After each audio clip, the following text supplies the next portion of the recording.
क्या होगा अगर मैं कहूँ कि आपका खुद को बेचारा समझना, अपनी समस्याओं को बढ़ा चढ़ा कर बताना और हर बात में खुद को एक पीड़ित या विक्टिम महसूस करना, मतलब असल में ये आपकी विनम्रता या लाचारी नहीं है।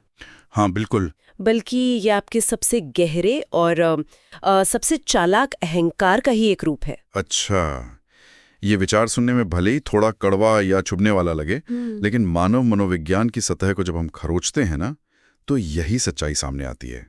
मतलब अक्सर हम अपनी कमियों को सहानुभूति के एक आवरण में छिपाने की कोशिश करते हैं। और यही बात इस विषय को इतना दिलचस्प बनाती है। मतलब जब हम किसी शारीरिक बीमारी या मेडिकल डायग्नोसिस की बात करते हैं तो वहाँ एक तरह की सटीकता होती है ना। हड्डी टूटी है, एक्सरे में वो सफ़ेद लाइन दिख जाती है और डॉक्टर बस इशारा करके कहता है कि देखिए समस्या यहाँ है। हाँ बिल्कुल सही कहा। शारीरिक बीमारियों का जो विज्ञान है वो बहुत हद तक बाइनरी होता है, या तो संक्रमण है या नहीं है। हाँ। इंसान को चीजें ऐसे ही साफ साफ देखना और उन्हें अलग अलग कैटेगरी में बांटना पसंद है। लेकिन जब हम इंसान की चेतना, उसकी भावनाओं और अंदरूनी उथल पुथल की दुनिया में कदम रखते हैं ना, तो वो एक्सरे मशीन अचानक काम करना बंद कर देती है। बिल्कुल, वहां सब कुछ बहुत धुंधला और उलझा हुआ नजर आता है।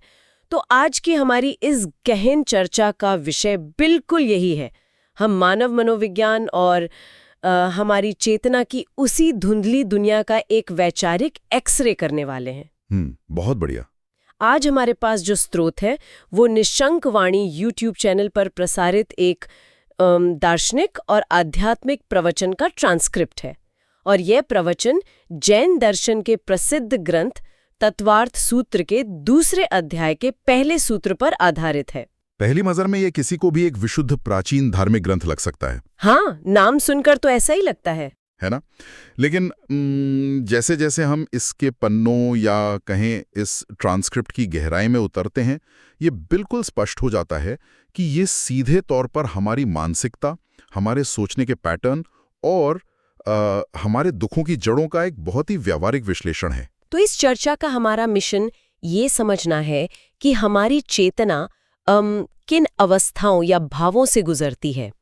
हम हमेशा अपने दुखों का कारण बाहर की दुनिया में क्यों ढूंढते हैं? बिल्कुल। और सबसे अहम सवाल कि कैसे हम अक्सर अपनी बाहरी आदतों को बदलकर खुद को ये धोखा देते हैं कि हम अंदर से बदल गए हैं।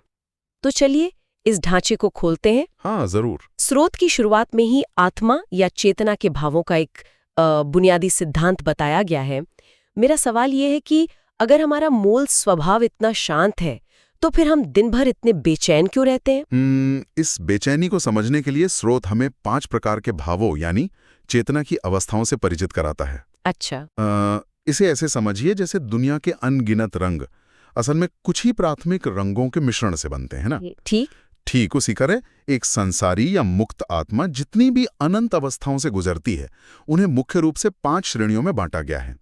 इसके बाहर इंसान का कोई छठा भाव नहीं होता। ये तो एक बहुत ही सिस्टमैटिक अप्रोच लगती है। और इन 5 भावों में से स्रोत ने अपना पूरा ध्यान मुख्य रूप से 2 भावों पर केंद्रित किया है, औदैहिक भाव और पारिणामिक भाव। बिल्कुल, और इन दोनों के बीच का अंतर ही हमारे सारे मनोविज्ञान का आधार है। औदैहिक भाव हमारी वो मानसिक अवस्था है जो कर्मों के उदय के कारण होती है। मतलब आधुनिक मनोविज्ञान की भाषा में कहें तो ये हमारी प्रतिक्रियात्मक अवस्था है, रिएक्टिव स्टेट। बाहरी दुनिया में कुछ हुआ, किसी ने कुछ कह दिया या कोई नुकसान हो गया और हमारे भीतर क्रोध, लालच या जलन पैदा हो गई। ये औदैहिक भाव है। ओह, समझ गई।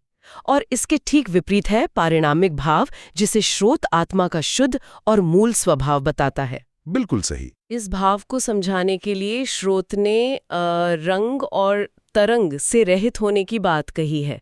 ये सुनने में बहुत काव्यात्मक लगता है, लेकिन मैं सोच रही थी कि इसका तकनीकी अर्थ क्या है। हाँ, स्रोत इन दोनों शब्दों को बहुत गहराई से परिभाषित करता है। तरंग का अर्थ यहाँ योग से है। अब जैन दर्शन में योग का मतलब कोई कसरत या आसन नहीं है। अच्छा, तो क्या है? बल्कि इसका मतलब है मन, वचन और शरीर की हलचल या वाइब्रेशन। और रंग का अर्थ है कषाय, यानी हमारी उग्र भावनाएं जैसे क्रोध, मान यानी अहंकार, माया यानी छल और लोभ। इसे समझने के लिए मैं एक आधुनिक उपमा का इस्तेमाल करना चाहूंगा। हाँ, बताइए। क्या हम तरंग यानी योग को एक स्मार्टफोन के हार्डवेयर के वाइब्रेशन की तरह देख सकते हैं?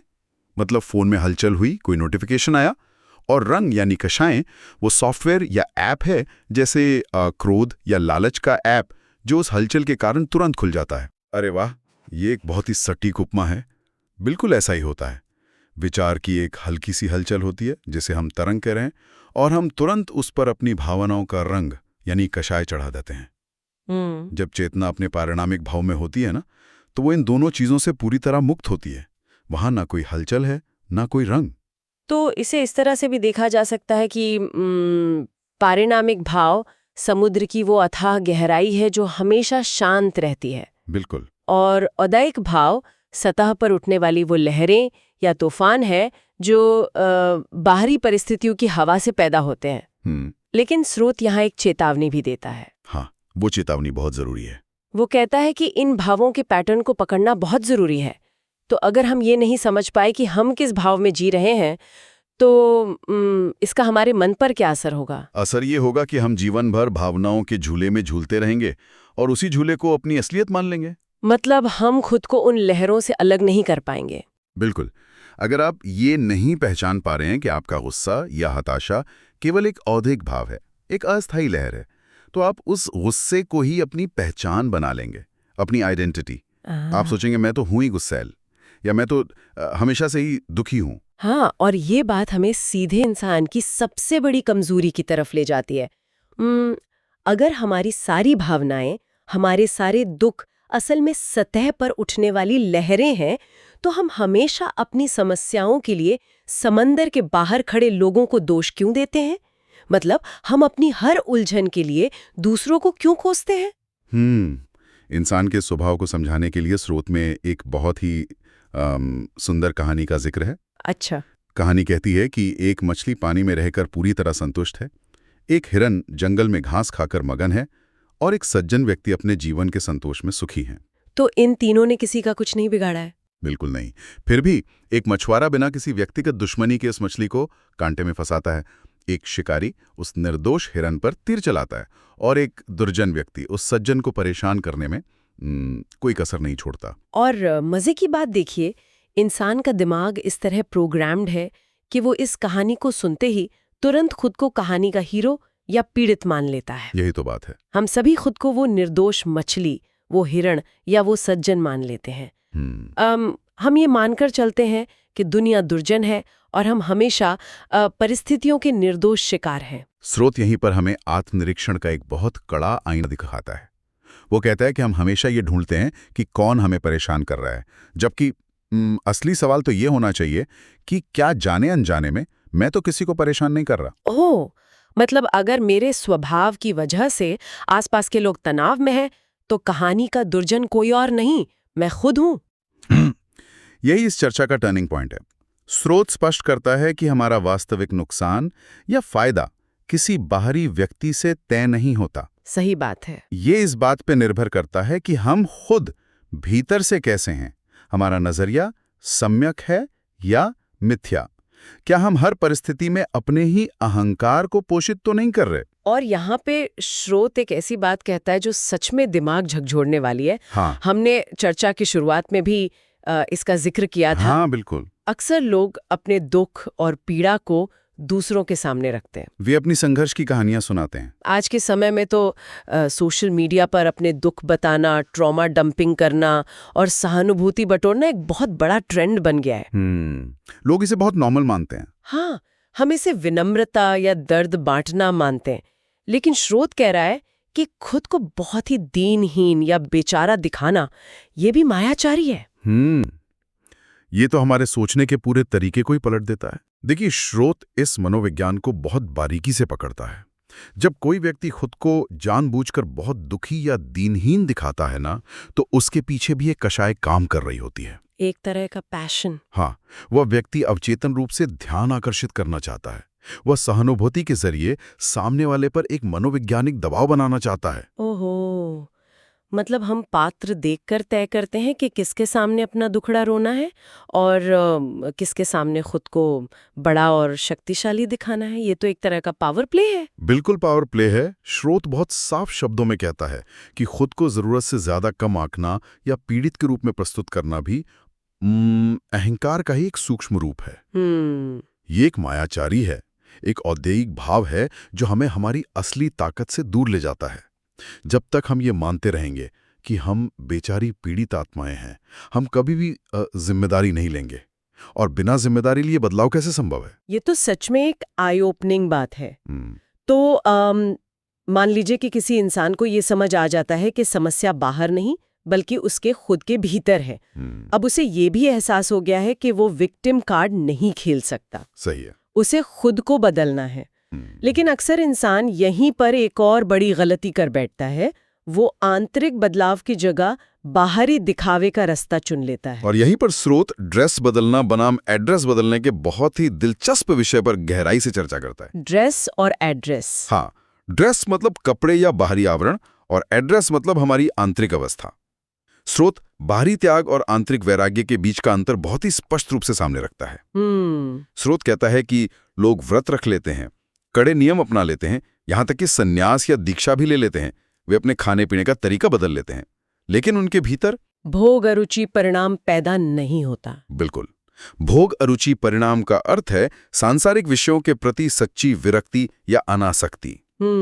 स्रोत ये भी स्पष्ट करता है कि सच्ची अरुचि वैसी नहीं होती जैसी किसी इंसान को बीमारी की हालत में या पेट बहुत ज्यादा भरे होने पर होती है। हाँ, जैसे अगर किसी का पेट पूरा भरा है और वो अपनी मनपसंद मिठाई खाने से मना कर रहा है तो वो वैराग्य थोड़ी है, वो तो बस शारीरिक अक्षमता है। अगर पेट में जगह होती तो वो जरूर खाता। बिल्कुल सही कहा। सच्ची अरुचि तो तब है जब सामने पूरा अवसर हो, शरीर में क्षमता हो, लेकिन भीतर से उससे पाने की कोई इच्छा ही न उठे। इसे समझाने के लिए स्रोत में एक राजा और सेठ की कहानी है जो मुझे बहुत पावरफुल लगी। वो कहानी बाहरी और आंतरिक बदलाव के अंतर को बेहतरीन ढंग से स्थापित करती है। हाँ। कहानी कुछ यूं है कि एक राजा था जिसने किसी वैराग्य के क्षण में अपना राजपाट छोड़ दिया और मुनि दीक्षा ले ली। वो जंगल चला गया। उसी राज्य में एक बहुत अमीर सेठ था जो शारीरिक और आर्थिक रूप से राजा से भी ज्यादा बलवान था और हमेशा राजा को दबाने की, उससे आगे निकलने की कोशिश करता था। यानी पूर्व राजा के लिए एक दिन भोजन का आयोजन किया तो मुनि के मन में क्या चल रहा था? मुनि के अंदर अभी भी वो पुराना संकोच और कड़वाहट थी कि मैं इसके घर भोजन करने कैसे जाऊं। इसने तो जीवन भर मुझे दबाने की कोशिश की है। ओह, मतलब अंदर से कुछ नहीं बदला था। बिल्कुल, ये उस मुनि की मानसिक स्थिति थी। और दूसरी तरफ उस सेठ का क्या हाल था?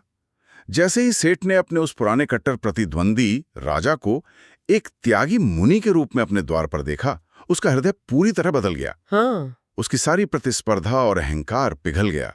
वो गहरी श्रद्धा से भर गया और सोचने लगा कि आज अगर ये तपस्वी मेरे यहाँ भोजन ग्रहण कर लें तो मेरा जीवन सफल हो जाएगा। क्या बात है। अगर हम इस कहानी का मनोवैज्ञानिक विश्लेषण करें तो राजा ने अपनी ड्रेस तो बदल ली थी, वो मुनि के कपड़ों में था। हाँ। लेकिन उसका आंतरिक एड्रेस, यानी उसके भीतर का वो राजसी अहंकार, वो पुरानी ईर्ष्या और असुरक्षा की भावना वहीं की वहीं थी। एकदम सही। जबकि सेठ एक साधारण गृहस्थ था, उसने कोई बाहरी ड्रेस नहीं बदली थी, कोई दीक्षा नहीं ली थी। हाँ, उसने कुछ नहीं छोड़ा था। लेकिन मुनि को देखते ही उसी क्षण उसका आंतरिक एड्रेस पूरी तरह बदल गया। उसके भीतर के कषाय शांत हो गए। ये तो हम सबकी रोजमर्रा की जिंदगी से बहुत मेल खाता है।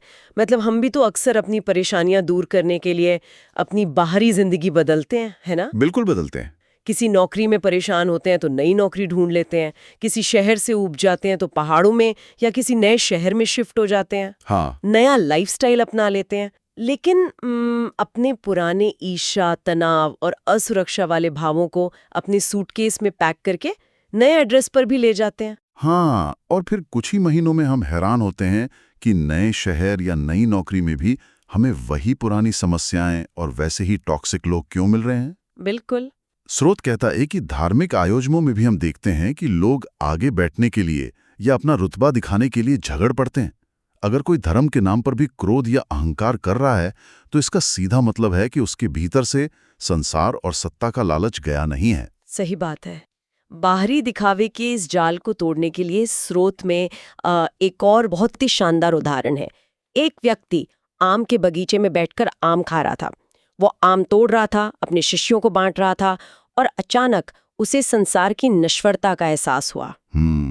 और उस व्यक्ति ने आम खाते खाते उसी क्षण दीक्षा ले ली, बिना किसी तैयारी के। हाँ, उसने किसी को बताया नहीं, किसी से विदा नहीं ली और कोई शुभ मुहूर्त नहीं निकाला। क्योंकि जब आंतरिक भाव सच में बदलता है, जब एड्रेस सच में बदलता है, तो उसे किसी बाहरी शुभ मुहूर्त की जरूरत नहीं होती, वो बदलाव तुरंत होता है। बिल्कुल। तो अब तक की चर्चा से ये बात तो शीशे की तरह साफ है कि असली समस्या हमारे भीतर है।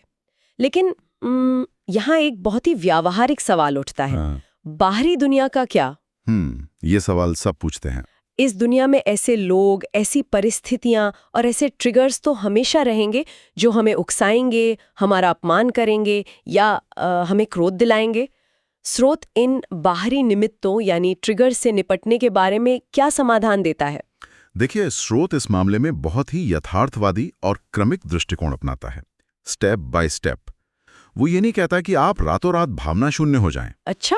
वो कहता है कि बाहरी निमित्त तो पग पग पर मौजूद हैं, आप उनसे पूरी तरह बच नहीं सकते। इसलिए शुरुआत में जब तक आपकी मानसिक स्थिति कमजोर है तब तक बुद्धिमानी इसी में है कि आप उन ट्रिगर्स से बचें। हाँ, मतलब जब तक हमारी मानसिक इम्यूनिटी कमजोर है तब तक इन्फेक्शन पैदा करने वाले माहौल से दूर रहना ही बेहतर है। अगर पता है कि किसी खास व्यक्ति से बहस होगी तो वहां से हट जाना चाहिए। बिल्कुल, लेकिन ये केवल पहला कदम है, अंतिम लक्ष्य नहीं। तो अंतिम लक्ष्य क्या है? अंतिम लक्ष्य है खुद को आंतरिक रूप से इतना मजबूत बनाना कि कोई बाहरी निमित्त हमारा कुछ बिगाड़ी ना सके। और यहीं पर वो पुरानी और प्रसिद्ध कहावत आती है, निंदक नियरे राखिए। हाँ, स्रोत इस कहावत को एक बहुत ही क्रांतिकारी विचार के साथ सामने रखता है। वो कहता है कि जो इंसान आपको सबसे ज्यादा परेशान करता है, जो आपका ट्रिगर है, उसे लेकर अपना नजरिया पूरी तरह बदल दीजिए। उसे अपना दुश्मन मानने के बजाय अपना सबसे बड़ा उपकारी मानिए। रुकिए, ये बात गले उतरना थोड़ी मुश्किल है। मतलब क्या हम ऐसे इंसान की पूजा करें जो हमें नुकसान पहुंचाना चाहता है या जो हमारे लिए टॉक्सिक है? नहीं, यहाँ स्रोत ये नहीं कह रहा कि आप उस व्यक्ति के बुरे व्यवहार का समर्थन करें। स्रोत का कहना है कि वो व्यक्ति असल में आपके भीतर के छिपे हुए कचरे को बाहर ला रहा है। अच्छा। वो आपको ये देखने का मौका दे रहा है कि आपके भीतर अभी कितना क्रोध, कितना अहंकार या कितनी असुरक्षा बाकी है। वो आपकी कमजोरियों का आईना है। मतलब वो ट्रिगर हमें ये बता रहा है कि हम अभी तक परिणामिक भाव की उस शांत गहराई तक नहीं पहुंचे हैं। बिल्कुल सही। इसी बात को स्रोत ने व्यापार के एक बहुत ही व्यावहारिक उदाहरण से भी जोड़ा है। बताइए। मान लीजिए कोई व्यापारी है और उसका व्यापार नहीं चल रहा। वो अपनी दुकान की जगह बदल लेता है, काम करने का समय बदल लेता है, दुकान में नए और बेहतरीन प्रोडक्ट ले आता है। लेकिन अगर उस व्यापारी का भाव यानी ग्राहकों के साथ बात करने का तरीका, उसका व्यवहार और उसकी नीयत खराब है तो क्या वो व्यापार चलेगा? कदापि नहीं। कोई भी ग्राहक किसी बदतमीज या बेईमान दुकानदार से सामान क्यों खरीदेगा, चाहे उसकी दुकान शहर के सबसे महंगे इलाके में ही क्यों ना हो? सही बात है। सबसे अधिक मूल्य भाव का है। अगर आपका भाव अच्छा है, आपकी ईमानदारी और व्यवहार शुद्ध है, तो आप किसी इमारत की 7वीं मंजिल पर भी दुकान खोल लेंगे ना, तो भी ग्राहक आपको ढूंढते हुए वहां पहुंच जाएगा। यह उदाहरण बहुत कुछ स्पष्ट कर देता है। यहाँ मैं चर्चा को एक बहुत ही गहरे बिंदु की तरफ ले जाना चाहती हूँ। हाँ, बिल्कुल। स्रोत में एक जगह पुद्गल यानी नॉन लिविंग मैटर या कर्म और जीव यानी चेतना के संबंधों की चर्चा की गई है। वहां एक पंक्ति है कि जीव पूर्वक अजीव को बंद होता है। इसे पढ़कर ऐसा लगता है जैसे ये कुछ लॉ ऑफ अट्रैक्शन जैसी बात हो रही है। क्या इसका मतलब ये है कि हमारे साथ जो भी हो रहा है, जो भी बाहरी परिस्थितियां बन रही हैं, हम अपनी चेतना से उन्हें खुद ही आकर्षित कर रहे हैं? स्रोत ने यहाँ बहुत ही गहरा दार्शनिक सिद्धांत छुआ है। ये केवल लॉ ऑफ अट्रैक्शन की तरह कुछ अच्छा सोचने भर की बात नहीं है। ये उससे कहीं अधिक बुनियादी है। अच्छा, कैसे? जीव पूर्वक अजीव को बंद होता है। इसका अर्थ है कि कोई भी निर्जीव कर्म या बाहरी परिस्थिति हमारे जीवन में तब तक प्रवेश नहीं कर सकती जब तक हमारे भीतर के भाव उसे आकर्षित न करें। मतलब हमारी चेतना या हमारे भाव ही वो चुंबक है जो अजीव को यानी परिस्थितियों या कर्मों को हमारी तरफ खींचते हैं और बांधते हैं। बिल्कुल, स्रोत यही समझा रहा है कि हमारी मानसिक अवस्थाएं ही हमारे बाहरी परिदृश्यों को आकार देती हैं। जब हम क्रोध में होते हैं तो हम ऐसी परिस्थितियों को जन्म देते हैं जो और अधिक क्रोध लाती हैं। तो अगर हम आज की इस पूरी गहन चर्चा को समेटें और एक बड़े चित्र के रूप में देखें तो एक बात पूरी तरह साफ हो जाती है, हम खुद अपनी मानसिक अवस्थाओं के निर्माता हैं। हाँ, 100%। बाहरी लोग, घटनाएं या परिस्थितियां जिन्हें निमित्त कहा गया है, वे केवल बहाने हैं। वे सिर्फ उस चीज को ट्रिगर करते हैं जो हमारे भीतर पहले से मौजूद है। एकदम सही। और जब तक हम अपने भीतर के भावों को नहीं सुधारेंगे, जब तक हम अपनी आंतरिक कषायों और अपने सूक्ष्म अहंकार को नहीं पहचानेंगे, तब तक बाहरी दुनिया की कोई भी ड्रेस, कोई भी स्थान परिवर्तन या कोई भी नया लाइफस्टाइल हमें सच्ची और स्थायी शांति नहीं दे सकता। बाहरी दुनिया को बदलने की कोशिश एक अंतहीन दौड़ है। असली बदलाव भीतर होना है। बिल्कुल। तो इस वैचारिक एक्सरे और इस शानदार चर्चा को खत्म करते हुए ये विषय सुनने वालों के सोचने के लिए एक बहुत ही गहरा और शायद थोड़ा असहज करने वाला सवाल छोड़ जाता है। हाँ, बिल्कुल छोड़ता है। हमने शुरुआत में ही बात की थी कि कैसे खुद को ज्यादा दुखी या दीनहीन दिखाना भी अहंकार का ही एक रूप है। तो आज हम अपने जीवन में जिन आदतों को अपनी सबसे बड़ी विनम्रता, अपना सबसे बड़ा त्याग या अपना सबसे बड़ा संघर्ष मानते हैं, क्या ऐसा तो नहीं कि वे केवल हमारे अहंकार का कोई नया ज्यादा सूक्ष्म और ज्यादा चालाक रूप है? क्या सच में एड्रेस बदला गया है या दुनिया की आंखों में धूल झोंकने के लिए सिर्फ एक नई ड्रेस पहन ली गई है? ये सोचने वाली बात है। इस पर विचार करना बहुत जरूरी है, क्योंकि जब तक इंसान खुद से पूरी ईमानदारी नहीं बरतता, तब तक वो उस पारिणामिक भाव, उस शांत समुद्र की गहराई तक कभी नहीं पहुंच सकता। आज की इस गहन चर्चा में बस इतना ही।